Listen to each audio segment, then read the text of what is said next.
আসসালামু আলাইকুম।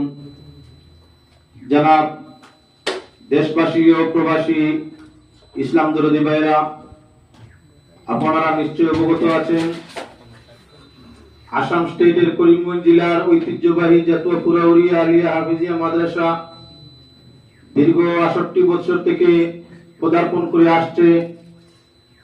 প্রতি বছরের ন্যায় ২০২৫ ইংরেজির জানুয়ারি মাসের ২১ তারিখ রোজ মঙ্গলবার আমাদের মাদ্রাসার ৬৮তম বাৎসরিক জলসা উপলক্ষে বিশাল ধর্মীয় সমাবেশের আয়োজন করা হইয়াছে। ওই বিশাল ধর্মীয় সমাবেশের সভাপতিত্ব করিবেন শাহ সুফি আলহাজ সঈদ জুনাইদ আহমদ মদনী সাহেব উজান্ডি। প্রধান অতিথি হয়ে তশরিফ আনবেন